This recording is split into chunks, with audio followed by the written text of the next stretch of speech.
YCP హయాంలో ఇంటింటికి ration అని ఒక విధానం తీసుకువచ్చింది. దాని ప్రకారం చూస్తే ప్రతి రేషన్ దుకాణానికి ఒక వాహనం ఉండేది.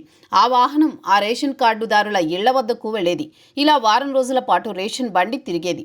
దాంతో తమ వీధిలో కాకపోయినా పక్క వీధిలో అయినా రేషన్ తీసుకునే వీలుండేది. పైగా తమకు నచ్చిన టైంలో తీసుకునేవారు. రద్దీగా ఉంటే మరోసారి వెళ్లేవారు. ఒక విధంగా ఈ విధానం గత 4 ఏళ్లలో అమల్లో ఉంది. దీనికోసం ఆనాటి ప్రభుత్వం వందల కోట్లు ఖర్చు చేసి పౌర సరఫరాల కోసం వాహనాలు కొనుగోలు చేసింది. అయితే వీటి ద్వారా ప్రజలకు ఇంటింటికి రేషన్ సరుకు అందుతోంది.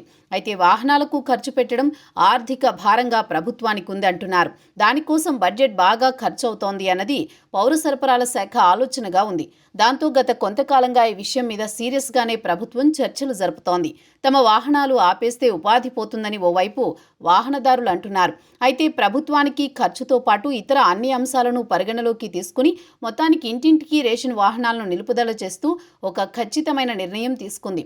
దీంతో జూన్ 1 నుంచి ఇక రేషన్ దుకాణాల వద్దకే లబ్ధిదారులు వెళ్లాల్సి ఉంటుంది.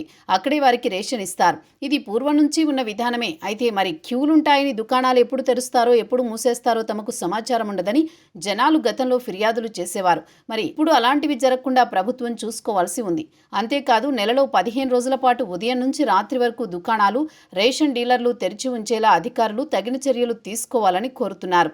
ఎప్పటికప్పుడు మానిటరింగ్ చేయాలని కూడా కోరుతున్నారు. ఇవన్నీ సరే కానీ ఇంటింటికి రేషన్ వాహనాల ద్వారా వచ్చి తాము అందించామని వైసీపీ చెప్పుకోవడానికి అస్త్రం కూటమి ప్రభుత్వం ఇచ్చినట్లవుతుందా అన్న చర్చ సాగుతోంది. మరోవైపు చూస్తే కనుక ప్రజలు దీనిని ఏ విధంగా రిసీవ్ చేసుకుంటారన్నది కూడా చూడాల్సి ఉందంటున్నారు నిపుణులు.